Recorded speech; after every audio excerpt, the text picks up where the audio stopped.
Hello, Royal Affairs family. This is Roy, And I'm Yolanda. and we're your guides in Royal Affairs, where we show you Affairs done right. So today we are going to be finishing up our conversation on trust versus intimacy after infidelity, understanding the difference and rebuilding both. And if you didn't catch our first part, it is going to be where? Use your left arm. Here? Up. Here. Over. Here. There you go. So be sure to check that out if you haven't seen it already. Today we're going to be diving into intimacy. Dive in. So, babe, what do you think intimacy is? Intimacy, two levels. The ability for partners to go very deep and be very close on a both emotional and physical level. Oh, cool. Look at you. So, intimacy can be defined as it goes beyond physical closeness, and it's about emotional vulnerability and feeling connected with your partner on a deeper level. That's a way lot better than what I was saying. No, you did good. Intimacy encompasses shared emotions, thoughts, and the comfort of being your true self with your partner. I like the definition. I don't know if you remember several years ago when we were back in Indianapolis. One of our pastors, I think maybe he spoke about intimacy or preached on it, but basically it was like intimacy, into me see. Mm-hmm. And I was like, oh yeah, that's good. So into me see. And so when you are able to see into me, that means that you are able to be okay with my emotions, and I'm okay with allowing you to see the true me.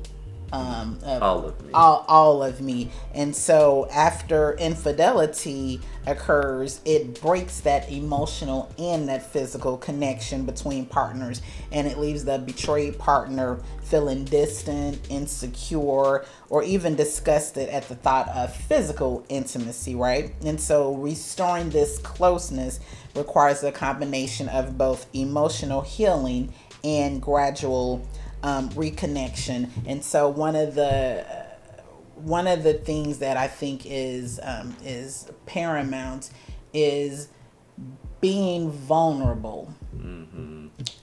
Because you can't see into me if I don't feel that I can be vulnerable with you, or you being vulnerable. Right. Yeah. Right. And so you have to come in. I don't know what it is. It's definitely for me. It's as I was growing up in the hood of Chicago, like you can't express vulnerability, right? You gotta you gotta walk the part, look the part, act the part. So just being vulnerable wasn't something that I was accustomed to. I guess is the right word. Yet I longed for that. Like I longed to be able to, growing up, be like, girls would have, they're best friends. And to me, like a best friend is like, you can share like your innermost thoughts and innermost secrets and things like that. But, so I wanted that. It was just, how do you do that? And then when you are vulnerable with someone, is that trust going to be betrayed?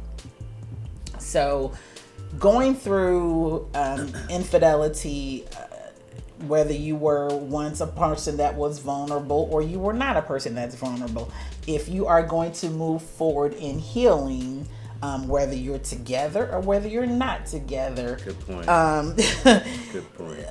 Intimacy is going to have to be rebuilt, and trust. But today we're talking about intimacy, and so one of the things that you can do is start with emotional intimacy. Like you don't have to get back in the physical things of intimacy. That you can start with that emotional, the emotional bond.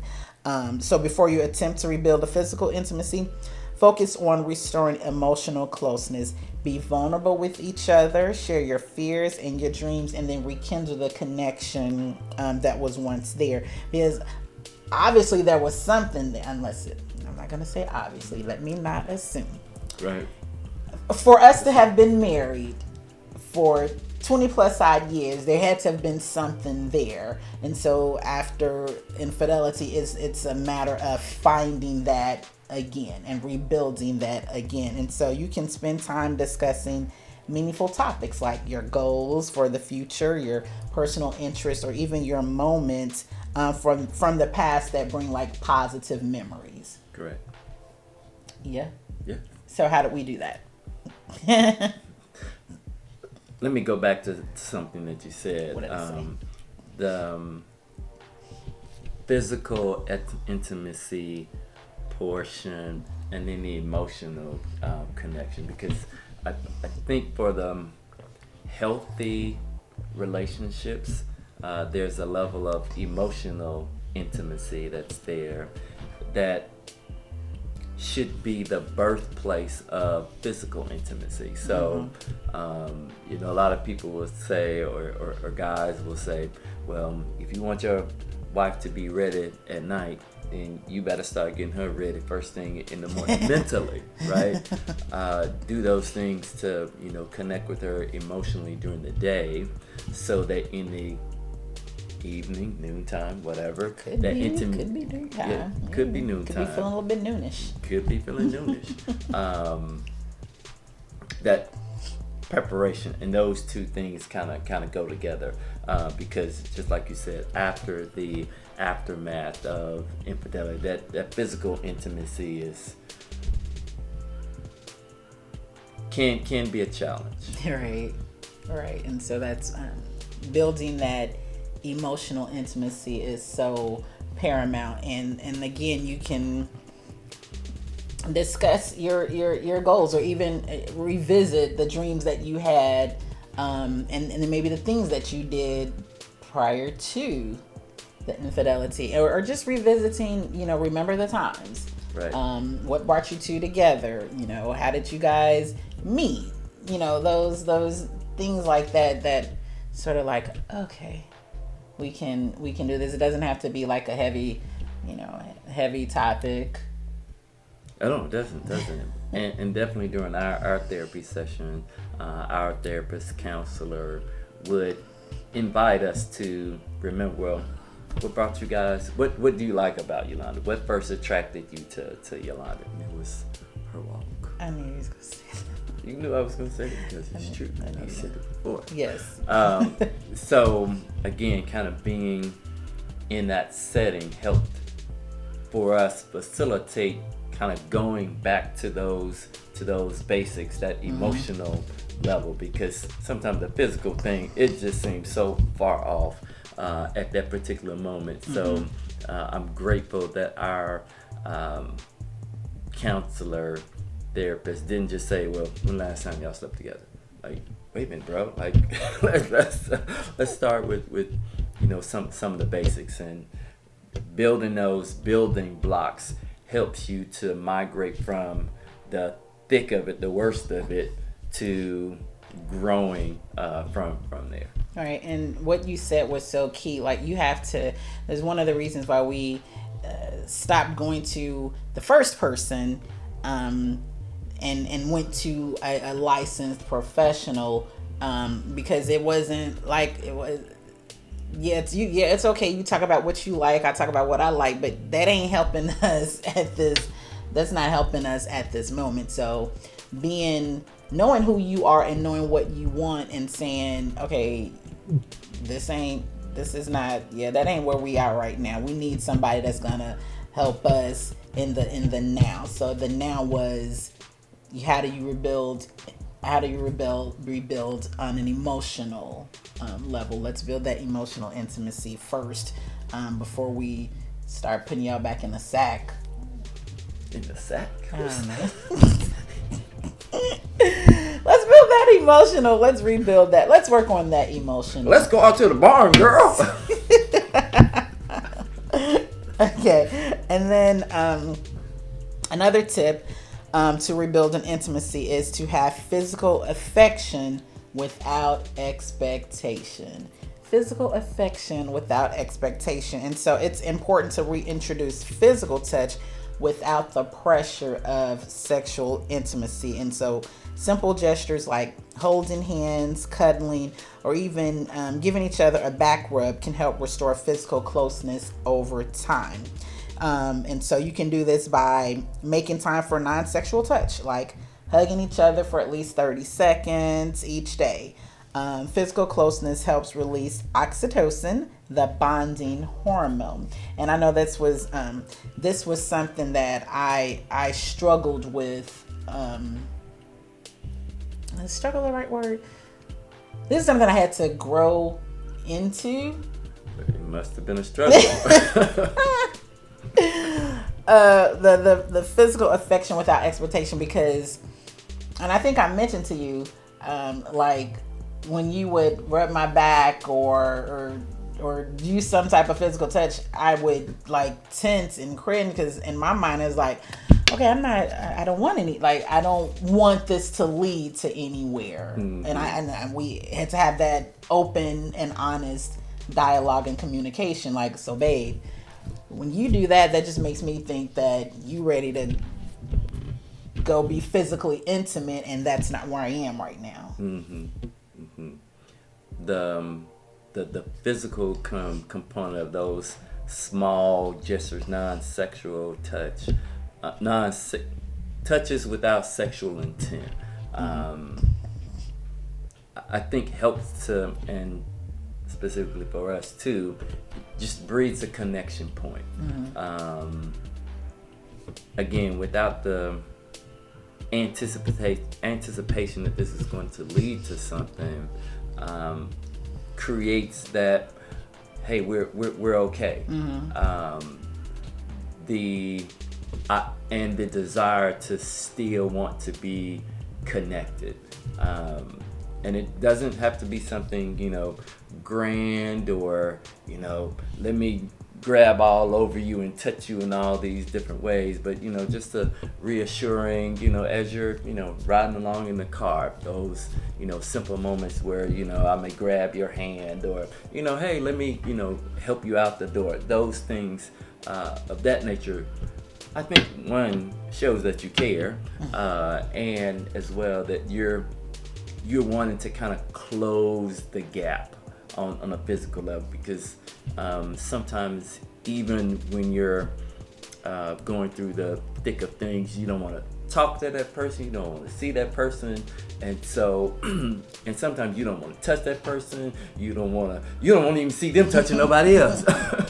So helping to build the emotional connection, small bits at a time, the physical connection, small touches at a time, may help to allow you to be intentional and grow together through that particular process. Because hopefully at that point, even with the emotional and the physical, you're talking about what you like, what you don't like, or what's a struggle right now, so that you are having that open and honest communication in that safe space, kind of going back to what we talked about last week, so that you're hopefully on the same page. Right. And when the betrayed partner is reassured that these physical touches, a hand, a hug, or a hug and I hold your hand, holding your hand, a hug, rubbing you on the shoulder, when they are assured that there's no pressure, that opens the door for more trust to be rebuilt, because then it takes a weight off, and you're like, okay. And it may take a little bit of time, because you may hear, I don't have any expectations, but in your head you're like, okay, you're right. Mm-hmm. So being consistent with, this is just I'm just holding your hand, and not taking things further. Right. Unless the betrayed partner initiates, okay, we can take this further, but it definitely takes the pressure off of thinking, okay, I gotta put on a game face, and I don't want to put on a game face. But now that I hear you say no, like I'm not expecting anything, it breathes a sigh of relief. Yeah. Yeah. Okay, so then the next thing is engaged in shared activities. So doing things together that both partners enjoy helps rebuild a sense of connection, whether it's traveling, and y'all know we like to travel. Y'all know we like to travel. Kind of like to do that. Kind of like to do that. Kind of like to do it a lot without the kids too. But when you got a group too, it's kind of hard. So then you do those date nights. Correct. But yeah, so whether it's traveling, cooking together, we've not as consistent with cooking together, so maybe that's something that we can do. Oh, maybe we can do a video of it where we're cooking together. Maybe we can invite the fam to, I don't know, what's a good dish that we could all cook together, and we can go live and everyone else will be cooking together too. I don't know. Good idea. Or starting a new hobby. Shared activities can foster emotional and physical intimacy. So you can plan weekly connection dates where you do something fun together that allows you to connect without focusing on the infidelity. Because you don't want to always, and I say always, because when you're first in the throes, then that seems like that's always going through your mind. But you want to be able to do some things where maybe you get your mind off of it for at least that 2, 3, 4 hours that you guys are doing, your whatever that thing is you're doing. So it's definitely important. And maybe you can't do weekly connection dates outside of the home. But maybe you can do some weekly connection dates inside the home, whether it's playing Uno, Scrabble, watching a movie. Make sure it's a good movie. Please do. Please. Yeah.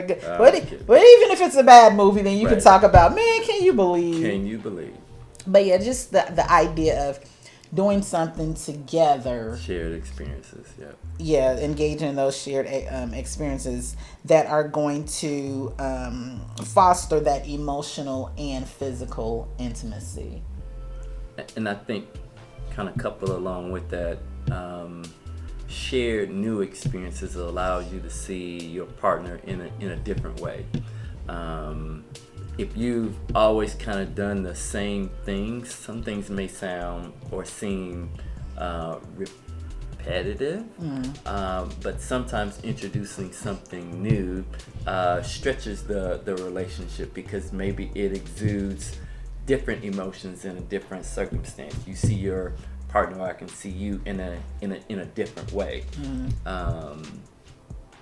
So I would kind of add that to that, and I think we do a pretty good job of trying to have new experience. But there are definitely some things that we like to do, and those seem to work well. They seem to work well, like the listening to live music and dancing. That works well for us. However, I do agree with nevertheless, I agree with what you said about trying something new. So, fam, if you have some good shared activities or experiences that we can do, that you guys as a couple are doing, that you think Roy and I would benefit from doing, then drop them below. I know I mentioned last week, whenever it was, that my cousin and her husband, they go to the gun range, and I was like, babe, we should try that. So we got one right up even if it's not right up the street, we live in Texas, they're gun ranges, so we can definitely try that as a new new experience. Yeah, I think that'll be fun. Yeah. But if you've got some other ideas that you think would get us out of our comfort zone and maybe get to see us, I don't know if I'm gonna hike up a mountain though I might do rock climbing. Well, when we went to that football game, the Cowboys versus the Colts, and we hiked up all them stairs all the way to the nosebleeds. But that was a good new experience. I don't think we had ever been to a NFL football game. We had never gone together. to NFL game together. No, no. And the reason we went was because our current home team was playing our former home team, Indianapolis. We won, right? Did Dallas win? The Cowboys spanked them. Oh, dear. Okay. I'm sorry. Yeah. I'm sorry. I got a little excited a little right triggered there, huh? Yes, we did win that game. Yeah. The Cowboys did win that game. But yeah, so if there's some other, some things that, and again, maybe cooking. I don't like to cook. I cook because I have to, because in order to survive, you got to cook, right? Exactly. But that might be something new that we could try. And definitely on some of our travel adventures, the dune buggies through the mud. That was fun. That was a new experience. You trusted me with your whole life. But listen. I will not trust you with my whole life again on the. What was it? It wasn't. It was a jet boat. It was a jet boat. Oh my god, y'all. She lived to tell about it. Oh my gosh. I don't know. Yeah. Parasailing. Now that was fun. Well, we did that individually. We didn't go up together. But I mean, it was a shared experience. But that was a lot of fun. So yeah, again, if you guys got some ideas that you think we could, try, and not end especially. However, if you are in the DFW area, because again, we got group 2, so we can't always go globetrotting across. Correct. We can't always go globetrotting, but if there's some new experiences here in the DFW area that you think we should try, then definitely drop a comment and let us know.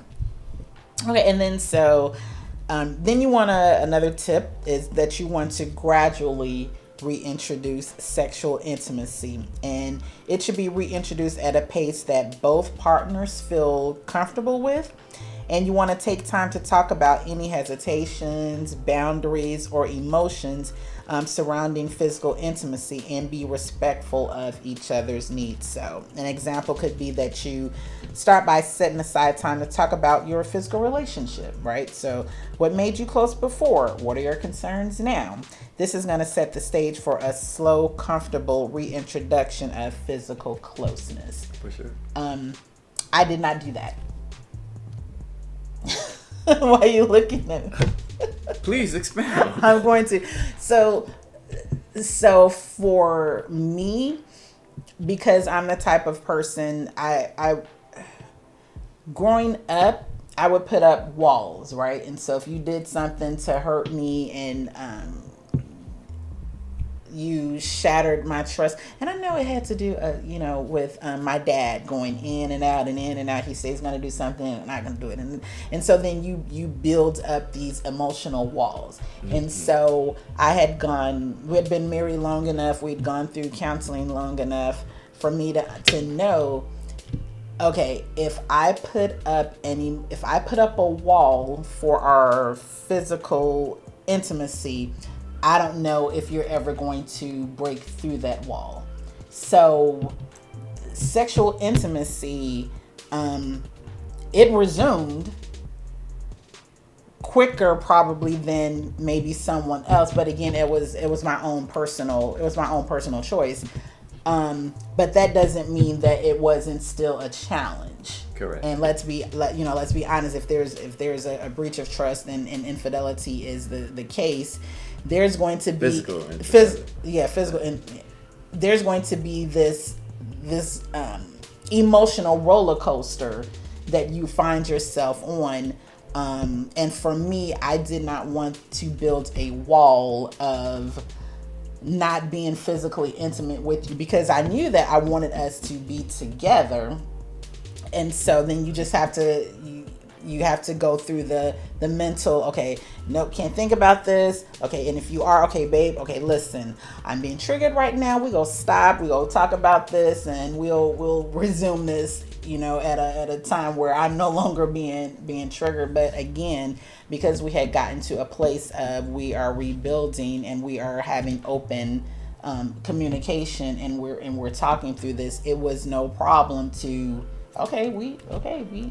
we're okay. We can stop. Let's talk about this. Right. You hit on a point there in sharing with our audiences as well, that it wasn't always easy.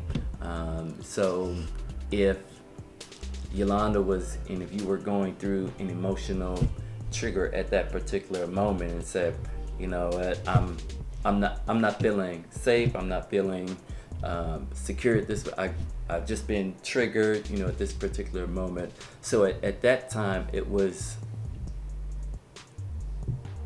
the onus was on me to, understand at that particular moment that it's not necessarily that you don't want to be with me. And I appreciated you making the effort, because physical intimacy was needed in our relationship. But also understanding too that there was a breach of trust in that particular space. So understanding that it won't always just be a, hey, I'm ready to be intimate with you, and it's just going to be the greatest experience ever. Sometimes it did take, hey, we need to take a pause. I'm being triggered right now, and us talking through that. And sometimes it, what's the word? Squashed it. Sometimes we resumed, and sometimes not. We didn't. Right. So being okay with that, and not necessarily wanting to, again, play the blame game of, man, well, I thought we were beyond this right now, because, there's, and we did a video on triggers as well. They come out of nowhere, right? So they don't, knock on your door and say, and try and make an appointment. Right. They just kind of show up. Can I get on your calendar? What about? Yeah. They just. Yeah. And so understanding what do you need to do as a couple in that particular moment, and in that particular moment where you're being physical. I mean, you've done all the pre-work during the day. You've sent her love messages and text messages, and she's been responding back to your messages, and you came home, you rubbed her back, and you guys cooked together. You're all ready to go, and then you get to do what you start to do, and trigger. Right. What do you do? What do you do? Right. So having that, again, going back to being able to have a safe space, and understanding that you may not, because you won't solve in that particular moment. It wasn't about solving the trigger, because you can't really solve that at that particular moment. It's just about understanding and deciding what does the other person need at that particular moment, right? And then you guys chart a path forward in that particular moment. And so, like she said, sometimes it was, all right, we can continue, or you know what, let's pick this up some other time. Yeah, let's just cuddle right now. Let's just cuddle. Let's just cuddle. Want to watch a movie? Well, let's watch a movie right now. All right. Yeah, and again, it all open communication and honesty, and being able to have that safe space is what allows us to forge the path that we have. And again, not to say that everyone's experience of gradually reintroducing sexual intimacy is going to be my experience. I've already shared why I needed to do what I did, and that's perfectly fine. And then it's perfectly fine to say, you know what, maybe we need to take this thing extra slow at a snail's pace. But just having those conversations, because you, like you said, you knew I wanted to be with you. It wasn't a matter of not. It was just a matter of they didn't set an appointment. Like the trigger didn't say, okay, are you available on this particular date at this particular time? So just being able to have that safe place definitely helped us in that area.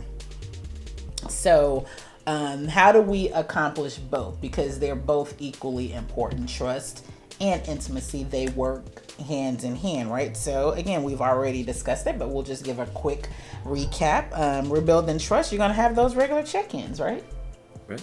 What we go have, and our days are Sundays. We might have to revisit that on Sundays. I don't know, but if you have to revisit it, don't be like the old Yolanda and set in. No, we said we're gonna do it on this particular day, and then you see that 2 months have gone by and that day ain't working for you. It's okay to reevaluate. It's okay to reevaluate and say, hey, maybe we need to do it on a different day, or maybe we just need to do it in the morning while we're both getting ready, or something like that. Or take advantage of ad hoc moments. And take advantage of, our therapist counselor said, hey, you guys, if there's an opportunity where you guys drive more than like 15 or 20 minutes, do that. And just the two of you. Yeah. Sometimes. Yes, sometimes you can do that. So being okay with having those check-ins and consistency is going to be definitely the key of doing that, right? You want to practice radical transparency. Like, you gotta be open about your thoughts, your whereabouts, and feeling to foster transparency. If you're the unfaithful partner, you got to be willing to share more information than normal, right? In order so that you can reassure your partner of, hey, I'm an open book. Yep, and we talked about that one in the last video too. The idea of being transparent helps to rebuild that trust. So if you want to grow in that particular space, and again, because there's been a breach of trust, the skyscraper has been blown up with C4 and dynamite, then rebuilding, sometimes you have to clear the debris, and clearing that debris, clearing all the dust means sometimes a different level of transparency. Yeah, gotta go to where you may have never gone before. But at the end of the day, that's going to be growth for not only you as the partner who is committed to being radically transparent, but for your relationship as well. Yep, that same energy. You want to seek professional guidance. What? You want to seek professional guidance. You say what? You want to seek professional guidance. You're being so extra right now. Because we're not therapists. We're not relationship gurus. We're just Roy and Yolanda, auntie, uncle, nephew, cousin, them just kind of sharing our story. Yeah. And counseling can provide a safe space to address deeper issues, and it can facilitate faster healing and trust building. And while going to that professional counselor or therapist, you want to make sure that you are selecting the right one. And we actually touched on this on the video, should we seek counseling or should we seek therapy, or whatever the name of the video was. Here, you can link it. Okay, he go link it. And then just a recap on rebuilding intimacy. You want to rekindle shared joy. It's hard when you're in the thick of things to ever think that joy will come again, but it most definitely can. So you can spend time doing things you once enjoyed as a couple, such as taking weekend trips, watching movies, or simply enjoying meals together. You want to make sure that you're reconnecting over shared interests so that you can reignite that emotional intimacy. Yep. I want to go back to something that you were talking about on the second tip about seeking a professional counselor. The one additive thing to add to that is not only does it create a space for you as a couple to have someone facilitate that conversation, but hopefully you're taking those skills, those techniques home with you so that you can implement those same things. All right. I think it was an eye-opening experience when we went into one of our most recent therapy session, because we're still, doing the maintenance work as well. Right. And so we were having a discussion, but it was like our counselor wasn't even in the room. Mm-hmm. You and I were engaged in a dialogue, and our therapist said something like, "You guys don't even why am I need even? this." Why am I even? And it wasn't an easy conversation, Mm-hmm. but we saw it as a space where we could, be open, be vulnerable, and if things went off the rail, we still had someone there to, kind of throw us a lifeline. But because we had gone through tough conversations before, this didn't seem as if something that we couldn't dive into and be able to uncover. But after he said it, was like, well, it's because of the work that Right. we've been doing Here. with you Right. that allows us 9, 10, 12 years later that we're able to, have a conversation like that. So I just wanted to make sure that people understood that the counseling sessions help you in one aspect, but also hopefully there are things that you can take away from it that you can implement to a certain degree at home. Right. And because if folk are like me, let me just put this in here right quick. Why y'all still going to counseling? What are you doing now? What's she doing? So we, again, maintenance, and when we were presented with the idea of writing a book, because we had never done that as a couple before, I said, babe, we should probably go talk to our therapist so that he can help us navigate. Now it's gonna be it's gonna be out there in the open for everybody as a Right. couple, and so that we started.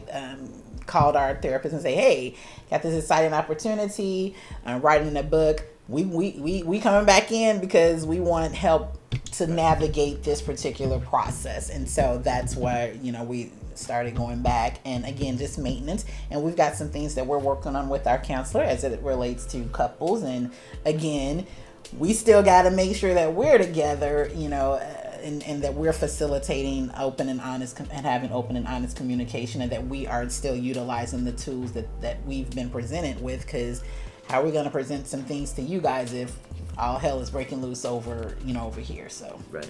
And different topics are going to come up because even if infidelity isn't your story, some type of breach of trust, and it could be related to an emotional and an inappropriate emotional connection. It could be related to finances, yeah. grief, loss of a child, loss of a parent.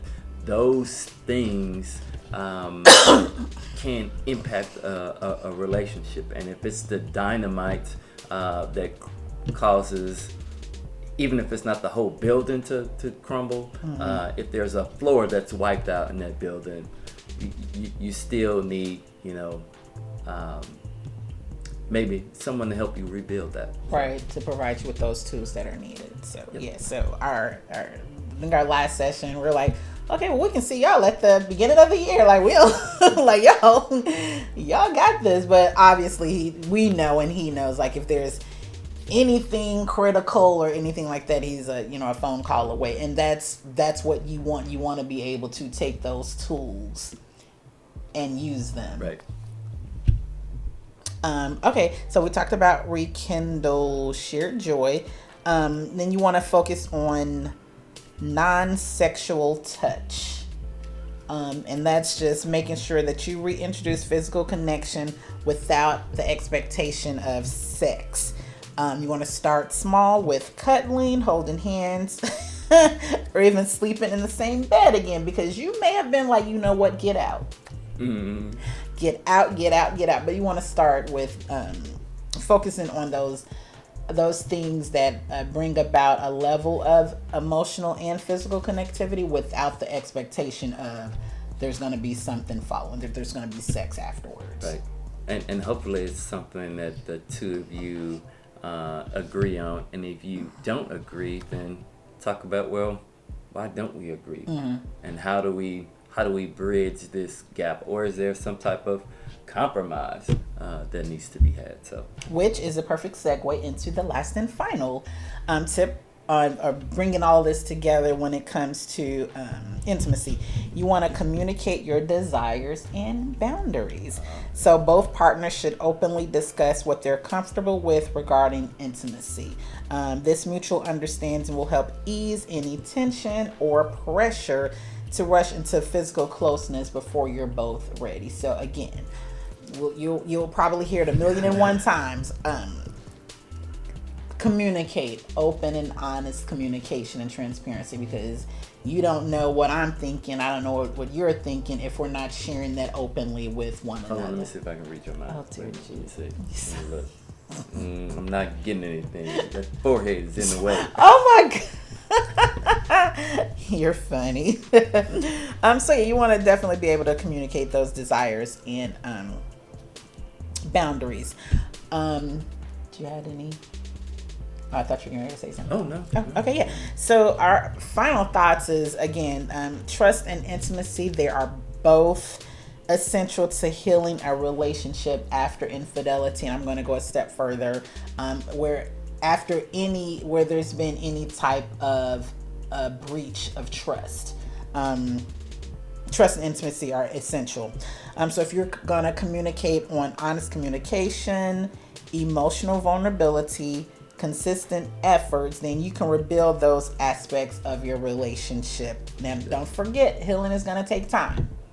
That's why it's ing, healing, because it's ongoing, it's continuous. But when you guys have the commitment and the patience, and you both have the commitment and the patience, and again, you both have the commitment and the patience, it is definitely possible to regain both trust and intimacy and create a deeper, more connected relationship, which I did not think would ever be possible, but living proof that you can. You can rebuild both and that relationship because of the work that you guys put in.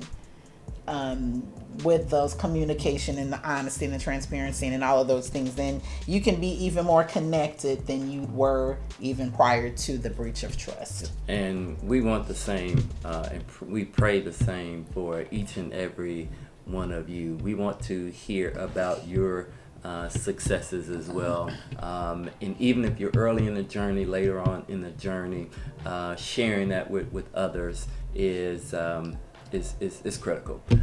So thanks for tuning in Thanks today. for joining us again. Indeed. So if you like what you're hearing, go ahead and do what? Hit that like. Hit that like button. Hit right. the like button. And in order to receive notification of these other videos that are coming out, what should they do, Yolanda? They should subscribe. And then make sure, my cousin actually told me on this, not only subscribe, but make sure that you have it set for you to receive those notifications. Click that notification bell. Okay, that's it. Indeed. All right. I'm Roy. I'm Yolanda. We're your guides in Royal Affairs, where we show you Affairs done right. See you guys next time.